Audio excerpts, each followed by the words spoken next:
So hello everyone, आज हम बात करेंगे कि आप अपने डीएसएलआर या मोबाइल से शार्प इमेजेस कैसे क्लिक कर सकते हैं। आज बिगनर फोटोग्राफर्स या कंटेंट क्रिएटर्स की सबसे बड़ी प्रॉब्लम यही है कि उनकी जो इमेजेस हैं वो क्रिस्प एंड क्लियर नहीं होती, शार्प नहीं होती। तो कुछ चीज़ें हैं जिनको अवॉइड करके आप भी बहुत ही क्रिस्प एंड शार्प फ़ोटोज़ ले सकते हैं। So let's get started. Back button focusing. तो बैक बटन फोकसिंग क्या होती है कि आपके डीएसएलआर्स में कुछ एडिशनल बटन्स होते हैं जिनको आप मैनुअली अपनी सेटिंग्स दे सकते हैं। तो आप किसी भी एक बटन को अपने फोकसिंग का काम दे दीजिए, जिससे आपका जो शटर रिलीज बटन है उसको पहले फोकस नहीं करना पड़ेगा ताकि वो इमेज क्लिक कर सके। यहाँ पे नॉर्मली क्या होता है डिफ़ॉल्ट सेटिंग में कि पहले आपको हाफ प्रेस करना होता है जिससे कैमरा फोकस करता है किसी ऑब्जेक्ट पे। देन आफ्टर आपको इमेज को फुल टैप करने पे क्लिक करती है।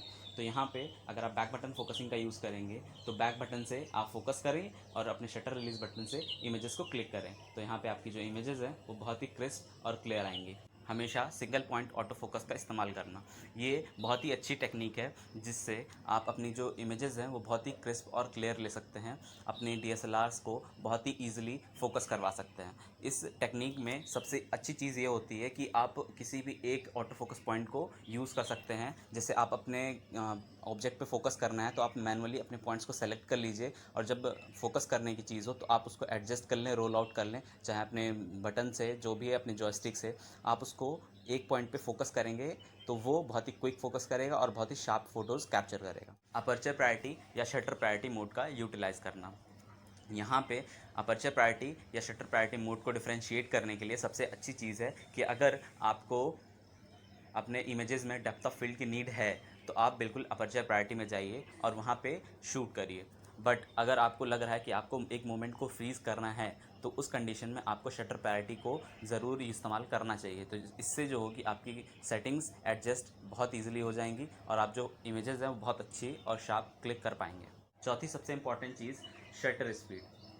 शटर स्पीड का यहाँ पे रोल ये है कि जब भी आप शूट कर रहे होते हैं तो इमेजेस ब्लर क्यों हो जाती हैं या फिर उसमें शेक क्यों आता है कि आप जो मिनिमम शूटिंग डिस्टेंस है, मिनिमम फोकल लेंथ है, आप उससे ज़्यादा शटर स्पीड रखें वरना इमेजेस में शेक आएंगे। कि अगर आप 50 mm पे शूट कर रहे हैं तो ट्राई करें कि आपका जो शटर स्पीड है वो कम से कम 51/50 सेकेंड तो होना ही चाहिए। उससे ज़्यादा है तो बहुत अच्छी बात है। अगर आपको लग रहा है कि इमेज अंडर एक्सपोज या ओवर एक्सपोज हो रही है तो आप उसको शटर स्पीड को डबल कर दीजिए, 1/100 तक ले जाइए या उससे ज़्यादा लेके जाइए। तो इसमें आपकी जो इमेजेस हैं वो बहुत क्रिस्प और शार्प आएंगी।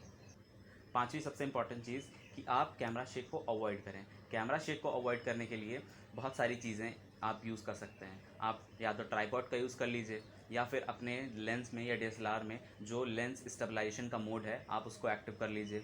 बट यहाँ पे बहुत एक कॉमन एरर आती है, बहुत कॉमन मिस्टेक सब कर देते हैं कि ट्राइपॉड पे यूज़ करने के बाद भी वो स्टेबलाइजेशन को ऑन करते हैं और उसके बाद भी उनकी फ़ोटोज़ में शेक आ जाता है। तो इसका सबसे बड़ा रीज़न है कि आपके लेंस में जो मोटर्स लगे हुए हैं जब वो ट्राइपॉड पे हैं और उसके बाद भी आपने उसमें स्टेबलाइजेशन ऑन किया तो स्टेबलाइज करने के लिए इमेज वो मोटर्स कंटिन्यूसली मूव करेंगे जो ट्राइपॉड पे होने की वजह से आपके इमेजेस में शेक लेके आते हैं।